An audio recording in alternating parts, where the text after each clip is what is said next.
Hello MMA community, YouTubers, all you money-making betting sharks who are excited as I am, and all my patrons and everybody who I've talked to about this Saturday's biggest event of the year that's left for the UFC.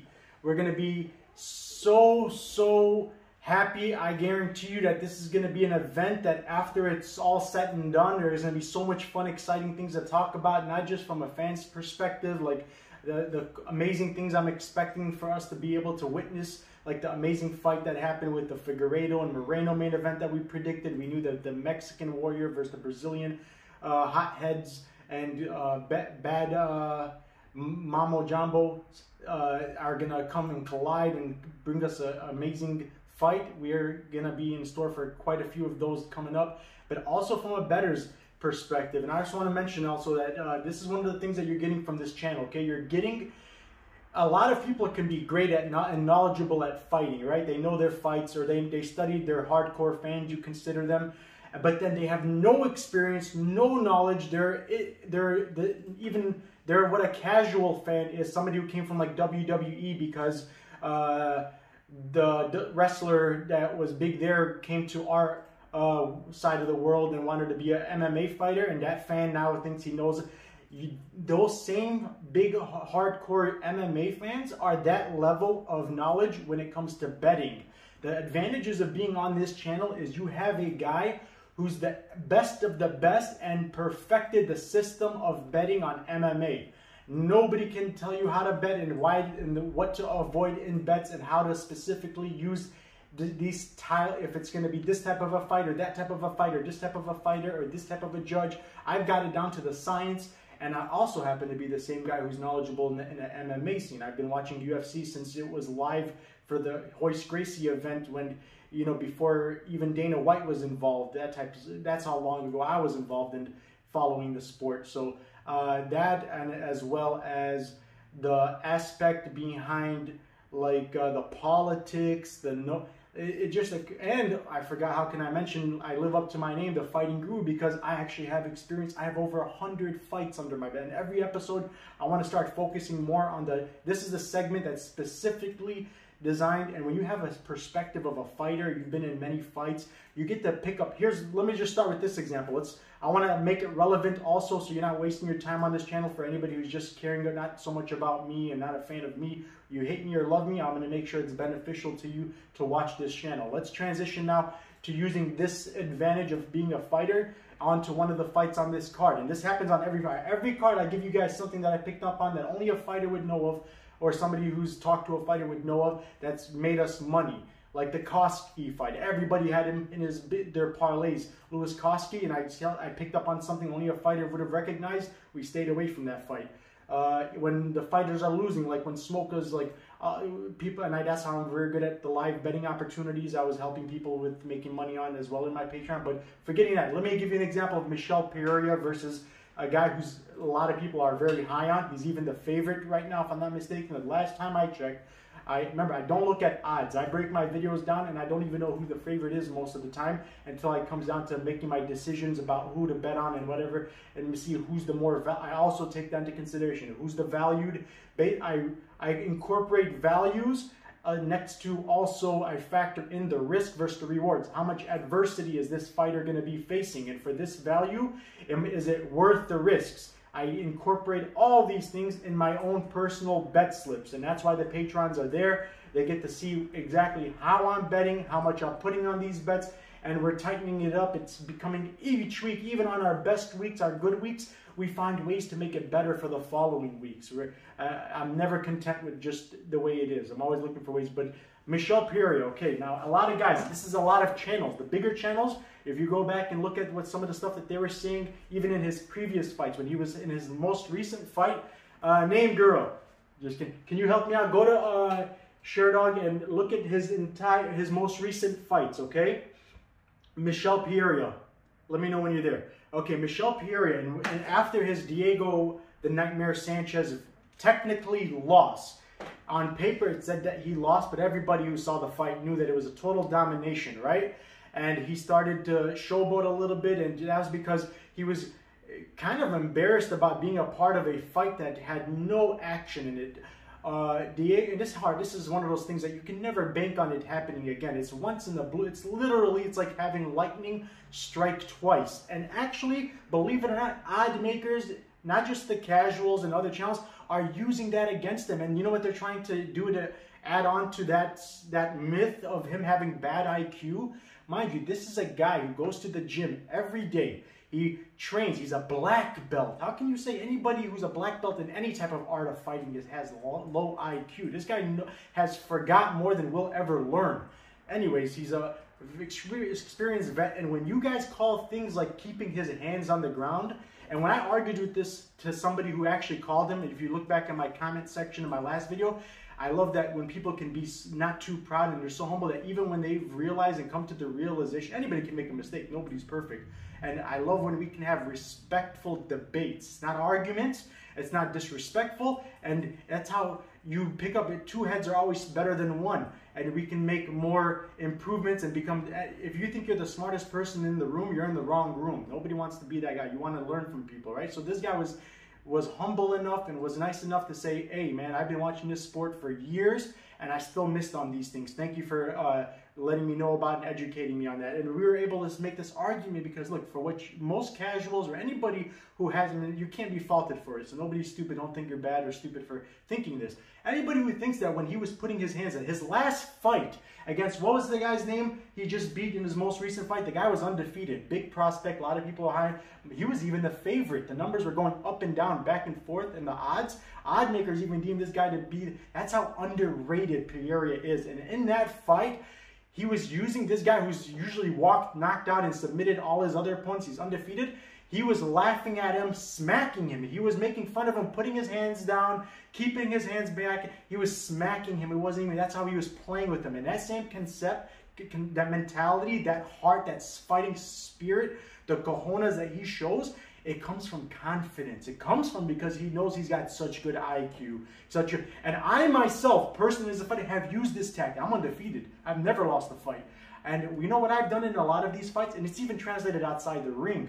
When I have had it in a situation where if it was a coworker or somebody in public who I knew, if I had, he started the fight, he picked on me, I was even with my woman trying to have a dinner, nice friendly, nice date, and I didn't want to be interrupted. These thuggish hoodlums try to start trouble with us. For one reason or another, we don't have to get into that. But you know what I had to do just to protect myself? And I gave you guys this tip in the one of my older segments. I shared it at the end of the video. You can even say it says self-defense tips on my timestamps. Go back to that.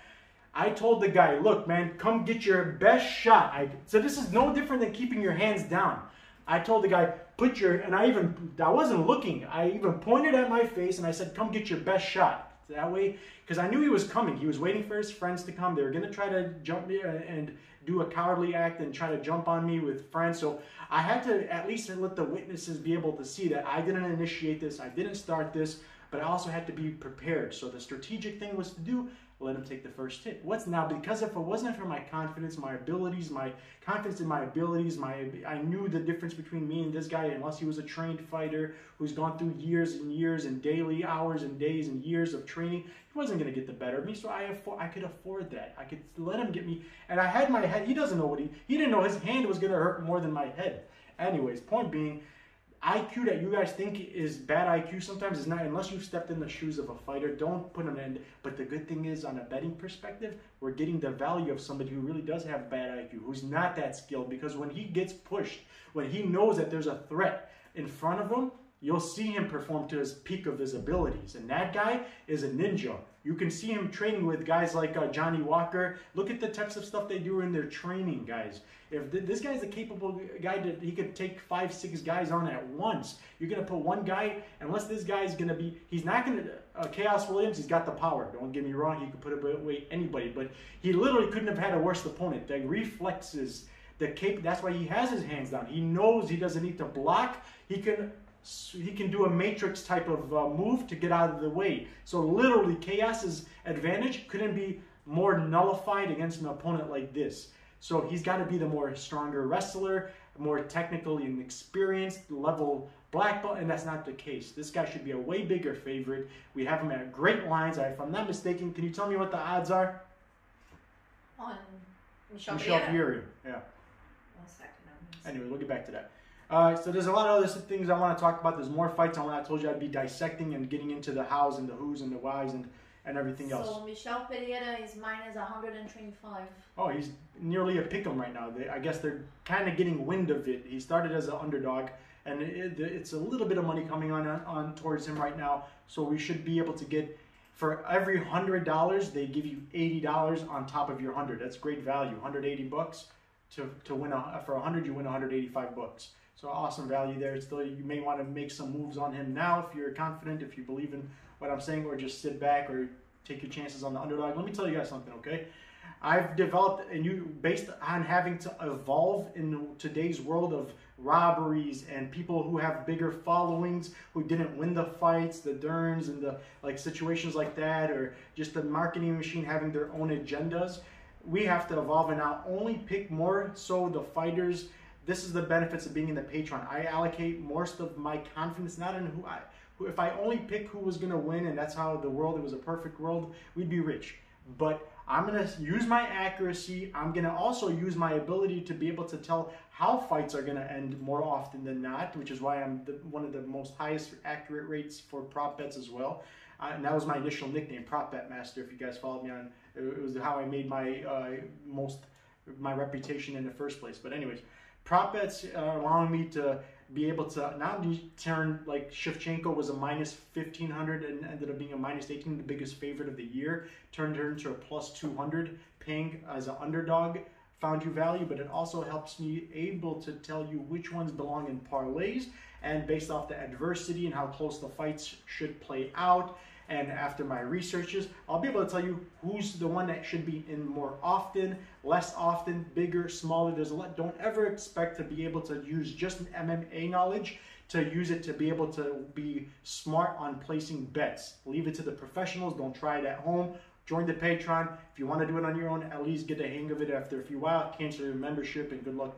Wish you the best. But anyways, back on track. And you can find it on the description in all my videos. Easy link you can go on to, and there's different tiers for people who need to start from smaller ones and be able to afford to work with their way up. So we're able to help you as well. Anyways, back on track. Hit the likes, hit the subscribes while you're there as well, please. This helps me continue to keep giving you guys my wisdom and bringing you guys free content that can translate into making money. Even if you're just a follower or subscriber, it'll benefit you. All right, guys, back on track. Yeah, and I'm surprised after what he did, the way he showcased. He did like Muhammad Ali type of strategy, like how Muhammad Ali used to play around with his opponents, or the Lewis used to dance around, and all the great legends. He was pulling that type of stuff against the guy who was feared, who even was supposed to. Now, I'm not talking about Diego. He did that to Diego as well. Don't even, Diego's past his prime and whatnot. But seeing him do stuff that just really spoke and made him seem like he's just a world beater, man. This guy should be getting a lot more credit and value than he needs to be getting. And we have so many fights like that where I'm so confident that we don't got to take chances on the fights like the Eubanks, Soraya Eubanks fights, or the ones with too many variables, too many mysteries. Now, anybody betting on Stephen Thompson, for example, I want to talk about that next, is a gambler, is a degenerate gambler. He's a gambling man, or he likes to take risks, or he's just not knowledgeable. Look, Stephen Thompson was winning a fight against Sergio Pettis, who's also on this card. I'm going to be talking to you guys about this fighter as well, stuff that I've picked up on in his most recent interview that just happened in the last 24 hours. We were able to find out some new information that's going to be very helpful on how we're going to place the bets on him. So stay tuned and pay attention to the Sergio Pettis details that we're going to speak about on his fight with Alex Moreno. Anyways, the fight with Pettis, Anthony Pettis, sorry for calling him by his brother's name in the last segment. I said it a million times, and that just goes to show I don't go off paper. I'm not plagiarizing anything. I'm not copying anybody. This is all from my head, and that's why, because his brother is the more active fighter recently. He fights out of Bellator. He's a great new upcomer, and I had his brother's name in my mind more often recently, so therefore when I was talking about the older brother, I kept saying the younger brother's name. A lot of people mentioned it in the comments. The haters love just talking, or it's just some people, I don't know what the point was, but they understood. I even put a picture of the guy next to me, so I don't know why they would think I was confused about who was fighting, maybe. I don't know, your guess is good as mine. Anyways, back on track. The Thompson fight. Thompson is a guy who, and this also goes to talk about two birds with one stone. Pettis is the kind of guy that even when he's not training as hard as he should be, he's got that winning desire, the desire to always want to win and get the win. The things that like Vettori showed against the more skilled, better guy that we expected to be having an advantage in a 5-round fight. Well, he proved that just off of desire, the wanting to win and not.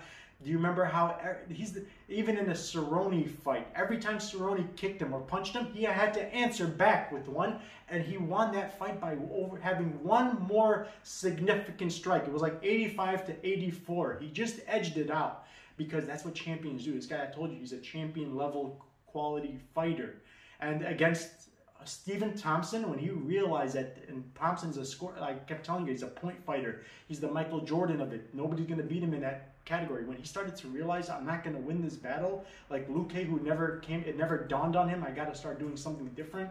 I can't keep trying to fight this guy, but the Brazilian in him, I told you how the Brazilians can be. You got to study a person before they get into the ring. You got to be good at another aspect besides betting and MMA. You got to have human ability to know how to study the human behavior, body language, ethnicities. We can usually, like, it's not really stereotyping in a bad way, but stereotypes, the words ST sounds like statistics for a reason. More often than not, they act like a certain way, and we got to use that to, it's numbers don't lie. It's mathematically supposed to be this specific way, and if you know 10 people who do this specifically for this way, the next 11th guy that you meet that's in that category, if you don't expect them to do what the other 10 people did, you're not a smart guy. You're not as smart as the other people who use statistics, which is why the word stereotype begins with the statistic. They're all related. You got to pay attention to these fine details sometimes. Anyways, back on track. Thompson was winning that fight. Pettis realized it. He's like, if I don't go for broke, if I don't get a knockout, I'm not going to win this fight. And he ends up knocking him out. Now, if Thompson, the one fight you'll never win, okay? I don't care how good you are. I don't care who you are, the Jordans, the Alis. The fight you'll never win is against Father Time. Father Time catches up and will beat everybody. Everybody was going to lose that war one way, or you can fight as much as you want, or one day you'll maybe get the better of him and you'll pull off an upset, or you'll surprise people, but eventually he's always going to get the win. And this guy got the win because of the old Stephen Thompson back in his heydays, back in his prime, would have been able to do the Matrix types of avoiding. He would have known how to circle around, not got caught on a fence, but he's gunshot. He doesn't like to, he's like similar to what a Malcolm Gordon I predicted would be like. He's going to respond bad to, as soon as literally said it's going to take one, maybe two, no more than 1 or 2 punches for him to respond so badly that it's going to put him in danger, and he balled up and played dead, like how after 1 or 2 strikes he lost. That's the way they start to get at older ages. And he didn't have the ability to dodge, because you got to also have the heart to not be afraid. If you're going to dodge, that's why I wasn't, I was very surprised at the younger, we don't need to talk about all the other stuff, so let's get back on track. We don't have enough time on this video to be going into all that stuff, but Stephen Thompson, anybody betting on him, I can understand why to a certain extent, but it's a gambling type of a bet. The more likelihood on a 5-round fight, especially, you got 25 minutes, a young, hungry lion who's got a reputation of being, his nickname is Hands of Stone.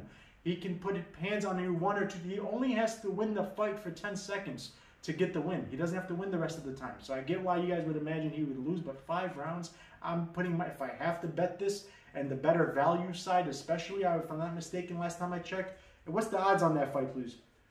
Is the better, regardless of what it is, it's either something you want to pass on or bet on the more likely outcome, which is Stephen Thompson happening to him. What Pettis is not even as stronger hitter than, and a harder hitter, or a guy known for knockout power with his hands that, Hands of Stone is. So the better, smarter, and remember, I'm always going to give you the smarter bets. My accuracy is not 90-something%, almost 100%. I do get 100% on more often than not, believe it or not. If you look at my complete track record, you're on a channel, if you just want to go with I give you the smarter bet. Nobody can ever be perfect all the time, but if I'm not right, as I've told you plenty of times before, they're unseen circumstances that nobody could have saw coming. Nobody's going to see that this guy's fought in a way that he's never, or his hands were down and he was going forward after finding success in leg kicks that almost ended the fight. He decided to stop the leg kicks. Let me go punch with the guy who doesn't even have to worry about me blocking or moving. He doesn't have cat-like. This is not a guy who's always had cat-like reflexes, who had amazing abilities to avoid. This is a guy who's never been known for that, who thought that all of a sudden today in the middle of this fight, I'm going to have these powers I've never had before. Bad IQ. And he didn't show it. The last fight, he was showing quite the opposite. So that's why I made some adjustments. I'm not going to look at people based off just their most recent fights, not even their only 1 or 2 fights. Hence, another reason why we're not going to fault Aldo, who, let me also mention on this card, or I'm sorry, his opponent, Cheeto Vera. Everybody's so high on him. This guy opened up as a plus 500, the biggest underdog. That means pretty much the odd makers say he's the worst fighter against a guy who's not even ever been a champion. He's never been top 5, never been top 10. He's definitely not no reputable, credentialed Aldo. Aldo, people can argue, is one of the greatest of all time. And now against that guy, he's opening up as a favorite or pick'ems. The odd makers, as I've mentioned many, many times, they got a lot of these odds wrong. Well, we have enough fights to take advantage of that here at. And Aldo, if he even comes in the way he did in his last fight against Peter Yan, mind you, Peter Yan's a champion, a guy who goes through people taking their heads off in the first round. If this was a 2-round fight, or even a 3-round fight that went the whole 3 rounds with the way judging works, especially now, a lot of people could have argued Aldo might have won, man. So Aldo is not, and this is against the #1 guy who's almost undefeated. And the only reason he's got a loss, mind you, is to the guy who I told you guys was the best pick, my most confident pick in the Bellator card. I told you he belongs in the UFC. I don't know why he's not there. That guy has a different style. He was able to beat Aldo because his style is more wrestling based and mixture and takedowns. Aldo fought Peter Yan in his own world where he's the most dangerous and won rounds, won moments. That's a big statement, guys. I don't know if you understand what that means, but against the Cheeto Vera, unless he's made light years of improvement since the last time I've seen him. Remember, if it wasn't for that one injury that happened, that weird thing that hardly ever happens in any fights, if it wasn't for him losing the capability of moving on his leg, Sean O'Malley could have even won that fight. So we're giving too much stock. We're putting too much into recency bias so the smarter play, win, lose, or draw, is Aldo here, especially at the values. What's the odds? For Aldo? Yeah. And minus 145. Wow, not bad. Minus 140. He's just almost that's as slight of a favorite as you can get. It's one of the best values you can get on a favorite. So you're getting $60, 70, 60, something like that on per 100. Not bad at all, man. Especially considering where this guy was lined up at last time for Sean O'Malley, who's not as good, not as credentialed, not as reputable, and not as dangerous, doesn't have the leg kicks, doesn't have, quite the opposite. The path to victory that Cheeto Vera showed that he needed to use in his last fight, he'll lose that battle. He'll lose that war against Aldo. Aldo is the better version of him anyway. So look back at the Uriah Faber fight, for example. Uriah Faber, while he was in his prime, he is a Hall of Famer, a legend, a trainer, one of the best fighters to ever live. And this guy was getting 1 or 2 kicks against the bigger, stronger Uriah Faber. It was sweeping him off his feet. The guy was getting swept like if he was getting hit with a truck or a baseball bat. That's just the type of power this guy possesses in his leg. He should have been like one of those soccer players, or he's a Brazilian love. So he's been an athlete all his life. They grew up tough. He's like a Figueiredo with the physique of a Yoel Romero. You know, these guys, and they say he's too old. The casuals are spreading a rumor where now he's a shell. He's 34 years old. I'm around the same age as him. I feel better and stronger than I ever have.